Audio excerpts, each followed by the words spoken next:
My parents have tried to peg me as a danger to myself and them. They use my diagnosis of bipolar as their rationale for treating me the way they do. One time, my mother took me to 3 different mental hospitals one day and told me that if I didn't tell them I want to hurt myself and get committed, I wouldn't be allowed to come home. Well, on the way driving him to the state hospital, Kyle kept telling us he was having dark thoughts. Kyle wanted to reach over and grab the steering wheel and kill the 3 of us in the car. My mother is taking me to 7 mental hospitals trying to get me to lie to them and tell them I want to hurt myself. Each time she's trying to get me committed, they tell me I don't meet criteria. He admitted he wanted to kill the 3 of us. He wanted to commit murder and suicide. Yet, this isn't criteria to be committed into a state mental hospital. I'm sane. I even have a letter from the mental hospitals where it says that I'm sane. Every day he would come home from therapy with one of those adult color books, and he would want it on the refrigerator. I thought this was the most ridiculous thing ever. My parents are constantly telling people I'm crazy. I'm tired of it. Kyle needs to get his life under control and to stop blaming us for his messed up life. Well, I'm back, and joining us is John Taffer, host of Bar Rescue. He has written a book that teaches people how to overcome the excuses that are keeping them from the lives that they want. Now, one of the things John talks about in the book is if you don't embrace the excuses, if you're in denial, then obviously you're not ever going to change it. Say a couple of things about that. So, self-accountability. As long as you can blame your shortcomings on somebody else, you have no reason to change. You know that's music to my ears, right? Of course it is. So if you understand that excuses are poison, don't eat the poison. Don't let them come out of your mouth. Every time you begin to blame them, you stop yourself. Every time you begin to blame circumstance, you stop yourself. There are other kids that reach 21, 22 years old that move out of their house and do fine. You didn't. That's on you. There are abused children that move out. I sit on a board of a foster home where I see it. They grow up, they move out. You didn't. You cannot use the excuse of your parents for your failure. And he doesn't have a responsibility to change. You do. You have to grow up. Let's talk about what this means. Let's talk about what this means. Look, I'm a pragmatist here. I grew up really poor, and when you grow up really poor, you're very results-oriented. You know, it's like you can't go to the grocery store with intentions. I meant to get a job today. I meant to get paid today. You go to the grocery store, you either got money in your hand or an empty stomach. It's just, you grow up very results-oriented. What could have happened did, okay? This is not a Kyle problem. You seem to need to hear that to be validated in some way, and I want to say that in all sincerity and all honesty. This is a family problem. You're the squeaky wheel, and the squeaky wheel gets the attention because it's making noise, and so everybody pays attention to the squeaky wheel. This is a family problem. You didn't hear the first segment, but audience, tell him, did I ask them what the hell are you people thinking or not? I mean, I did.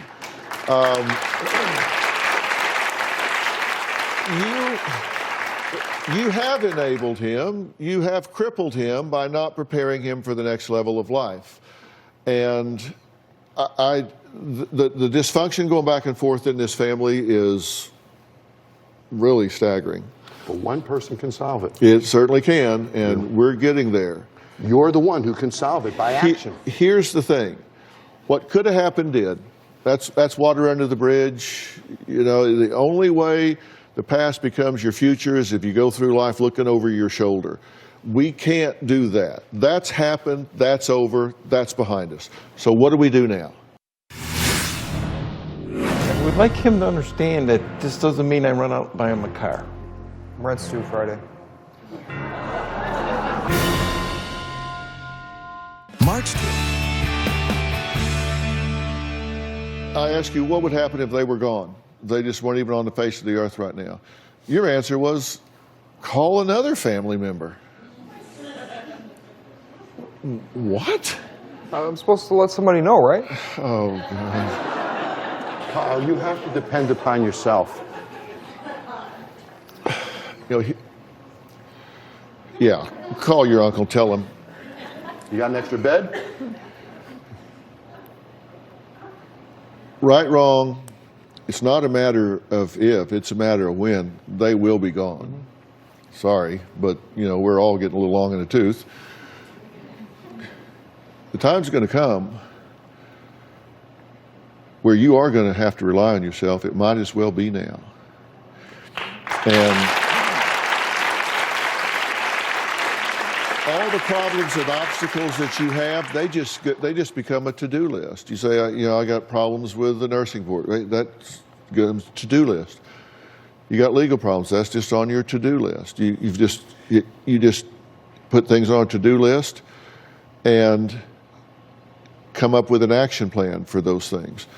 You two, you absolutely have to stop, unplug, and dissociate yourself from the pattern you've had of allowing him to be dependent on you to the point that he can't deal with the real world. Is it fair for you to enable him the way you have and then just all of a sudden change your phone number and go away? I mean, you have the right to do that, but it probably isn't fair to do that. So I'm going to suggest that you create some kind of a finite transition. If he has a place to live, great. If he needs a place to live, then agree to say, look, I'll set you up for 90 days. I'll pay for 90 days in a furnished place for you to live, or unfurnished, whatever. Do not sign a lease, at least not beyond 90 days. Do not co-sign for a car. Do not do that. Give him 90 days of food and shelter. And during that 90 days, he has an opportunity to make some choices and get some traction. And if he chooses to squander that, then you've met your responsibility. And if he doesn't embrace that, he's not going to embrace it if you did it for 180 or 360 days. Do 90 days. That gives him an opportunity to do it. During that 90 days, I am going to get you a life coach. I'm going to get you a life coach that is going to help you with your to-do list. And if that means coming up with a plan for the nursing board, coming up with a plan for the courts, coming up with getting a headhunter, coming up with a resume, coming up with whatever it takes to help you really get yourself back positioned in life. Somebody that will really help you so you don't have to just sit there staring at the wall saying, what do I do first? Somebody that's a real life coach. I'm not just talking about somebody that declares themselves a life coach and they do yoga on the side, or they do baking on the side, or they paint cars on the side. Somebody that truly is trained as an action-oriented life coach. And they're going to work with you in a very intensive way to get this done.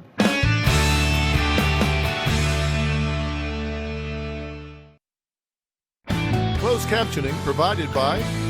So what you're going to do is you're not going to put him out on the curb where he's sitting in the rain. Whatever he's got in your home, fine. Make it available. Put it in a storage building, give him the key. But it's out of your house. He has said, he's made a record on national television that he no longer resides at your home. He said, that is not my residence. He said that. He's made a video record here on national television that is not his home. He says, I have a few things there. Well, you know, anybody can have a few things there. They'll be gone. As soon as you put them in a storage building, or if he tells you a place to send them over there, and set him up with a reasonable place for 90 days. And at that point, he's on his own. My belief is you just don't do business with family just works better if you don't. So set him up for 90 days. We'll get a life coach, and that will give you a genuine running start with somebody that'll help you in a meaningful way. Make sense? Yes, sir. Does that make sense to you? Yes, sir. Make sense to you? Yes, it does. Act on it. Act on it. I would like him to understand that this doesn't mean I run out and buy him a car. No. I said, didn't I say you don't co-sign for a car? I said 90 days. Accuse him of that because of the way he comes across. You accuse him of that because it serves your purpose, I do. doesn't it? No. Here's the bottom line. Kyle, when I was talking to John about this, we agreed on one thing, and John said it very clearly. He said, Kyle has no reason to change because it's everyone else's fault. And I said, necessity is the mother of invention. You have no reason to change because everything I say to you, you say yes, but. And but means forget what I just said. I'm now going to tell you what I really think. And you say, yes, that's true. That happened. But my parents did this. My parents did that. This happened. That happened. All this, but. Everything after but is what you really believe. And if it's everybody else's fault, you never have a reason to change. That's your point, correct? Correct. If you wake up in the morning and blame your failure on them, you have no reason to change. But if you wake up tomorrow morning and left that house and pursued something, could you change your life? Could you? Are you smart enough? Are you healthy enough? Mm-hmm. Yes. Do you have the energy? Yep. Can you add? Can you subtract? Sometimes. Can you read? Yes. You became a nurse. Mm-hmm. He's bright. Very bright. If you woke up tomorrow morning and chose to do that, could you? Yes, sir. So, fear. What are you scared of now that he said that? That he's going to stay home and he's not going to do it. So you're going to let him stay home and then let him not do it? No, he's done in the house. He's not getting back in. What are you scared of? Right now, him hurting my wife. Me dying and leaving her with him. So if that's your greatest fear, why do you allow him to make you fear other things relating to him leaving? Because you fear him leaving too, don't you? Kind of, because I don't think he's going to make it. He just said he could. We have to take a break. Next, Kyle has a list of excuses. Will he embrace them? They're a mile long. They would fill the book. The big question is he willing to stop pointing the finger and start turning his life around? Are his parents willing to start embracing the excuses they're making for him? More with John Taffer and his family when we come back.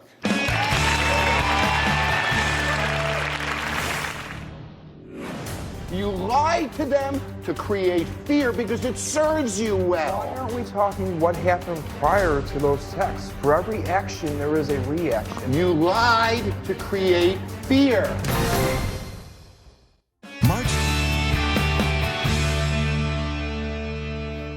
The first chapter of John's book is embrace the excuses.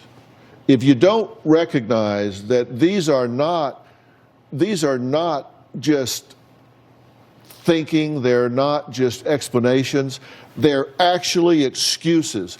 Excusing yourself from being accountable, excusing yourself from stepping up and doing what it takes to be a change agent in your own life.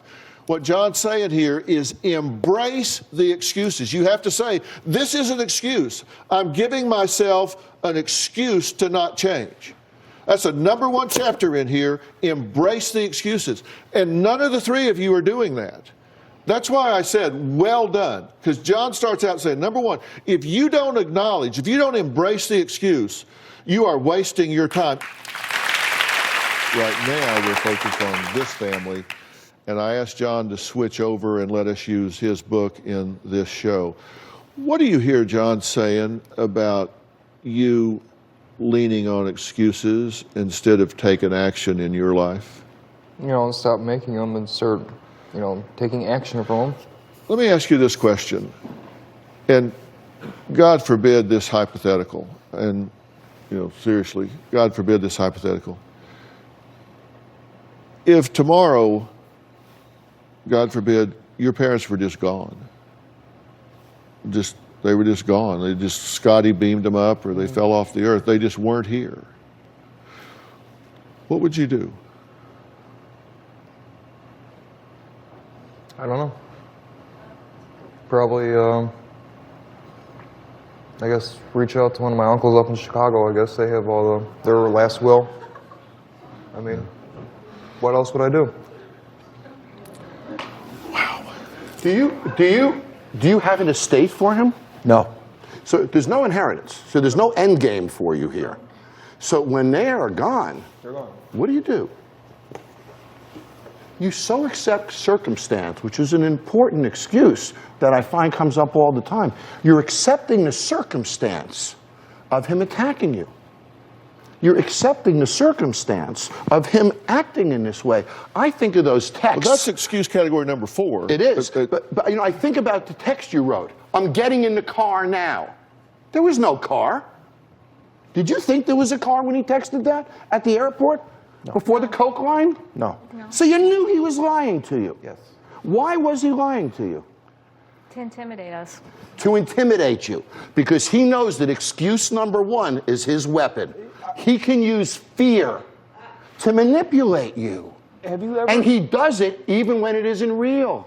Have you? It was a lie. There was no car. You were never going to get in a car. You lied to them to create fear because it serves you well. Why aren't we talking what happened prior to those texts? For every action, there is a reaction. You lied to create fear. That's great. If everybody in America, starting in Washington, D.C., does not read this book,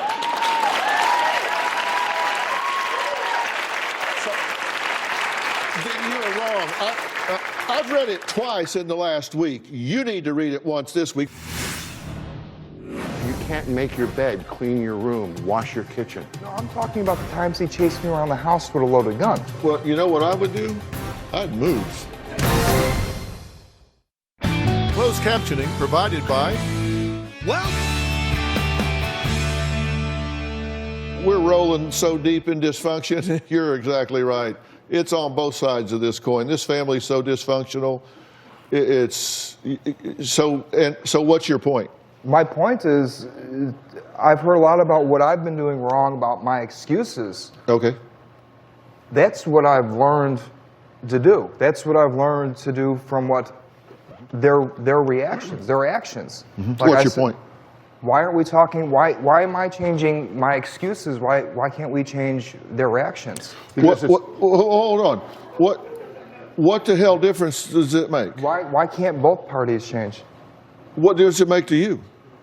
I'm just saying. Well, should a family threaten each other? No, I'm saying, what difference does it make to you? You want to fix your life, right? I want to fix my life and my family. I want to be able to have a relationship with my father. If you fix your life, don't you think you'll fix the relationships around it? No.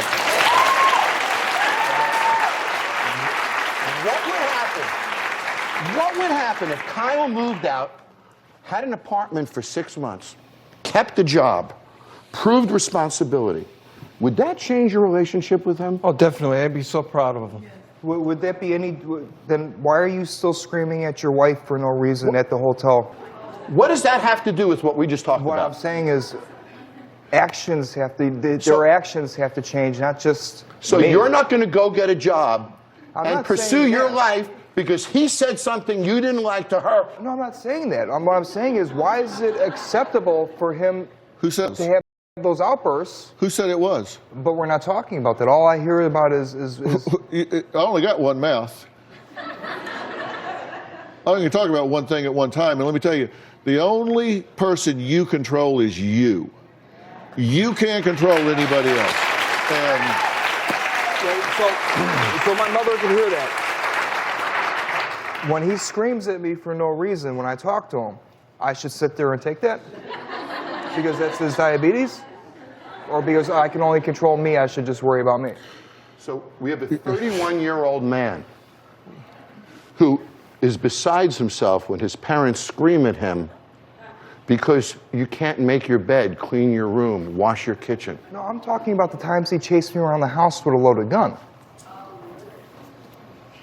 That's what needs to change. So, well, you know what I would do? I'd move. I'd move. But, okay, look. Okay, no, hold on. You opened this can, so let's eat the whole thing. Okay. So it's just offensive to your sensibilities that he's yelling at your mother. Then why the hell are you yelling at her? Learn behavior. It's okay for, it's not okay for him, but it's okay for you? That's what I grew up with. No, you never did. Oh. You So never that's did. their fault too then.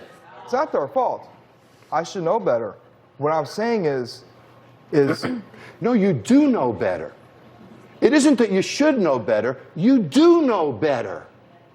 This isn't a mistake, Kyle, this is a choice. You chose to do that. You got pictures?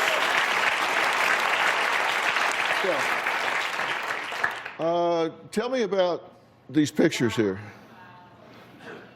Where do these come from? You have a pacemaker, right? Yes, And these are bruises on you. yes. And where'd they come from? My son. This is your son attacking you. Yes, because he broke up with his girlfriend. It was my fault. attacking me, or was it you pushing me out of the house and it was a brawl, a mutual? No, you attacked me. You come to the front door and tackled me. No.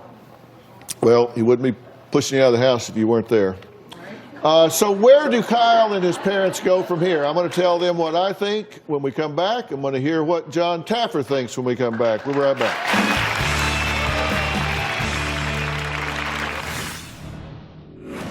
My mother's taking me to 7 mental hospitals trying to get me to lie to him and tell him I want to hurt myself. On the way driving him to the state hospital, Kyle wanted to reach over and grab the steering wheel and kill the 3 of us in the car. For the record, I'm not a danger to myself or them. I just want to live my life. 'Cause I'm insane. Closed captioning provided by. You know Make sure he has shelter Shelter, food, from the rain, place to live. a place to live, and something to eat for 90 days. That I can do. Rent's due Friday. You have a place? Yeah, I do. Oh, great. If he's got a place, cover it for 90 days. I will. Cover I'll it for pay his 90 rent days. for 90 days. All right? Thank you. I appreciate that. Thank you. Then you're set. Excuses are holding you back. But there's a lack of pride here. If you accomplish this, that pride will fuel you and move you forward. You heard your father say if you accomplish this, he would be proud of you. When was the last time he's looked at you and said he's proud of you? I don't know. If that happens and pride settles in, everything will start to change. Well, it's been quite a week dealing with moochers, and I'm sure you will agree. And I want to leave you with some tools. Okay, I want to talk about 6 ways that you can deal with your mooching child. Now, first, think about what lesson you're teaching. I mean, really, just think about that. What lesson are you teaching when you're allowing them to get away with this? And number 2, you've got to stop enabling. You got to stop making it easy for them to get a free ride. What's going to happen when you're no longer around to do that and the rest of the world is like, I ain't your mother. You get up off your ass and get to work. And third, you need to learn how to say no and set boundaries. That's how you stop enabling. And you've got to give yourself permission to not feel guilty. If you're going to feel guilty about letting them sit around on the couch, letting them not work, letting them not clean their room, letting them use your credit card, letting them eat your food and burn up your fuel. That's what you need to feel guilty about, failing to prepare them for the world. Don't feel guilty about saying no. Necessity is the mother of invention. And next, you don't solve money problems with money. You're not going to buy your way out of this one. They're going to work their way out of this one. So bottom line, you just have to start requiring more. More from you as a parent, more from them as a child. We live in a meritocracy. You reward hard work. You don't pay people for nothing. And the sooner you learn that, the sooner they'll learn that, and the sooner you'll have one less moocher on your couch. If you want to keep up with all things Dr. Phil, then scan the flow code on the screen. This will link you to exclusive content you can't get anywhere else. We'll be discussing this on all my social platforms. Follow and subscribe to my podcast, Fill in the Blanks. And check out Robin's podcast, I've Got a Secret with Robin McGraw. Listen for free on Apple Podcasts or wherever you listen to podcasts. We'll see you next time.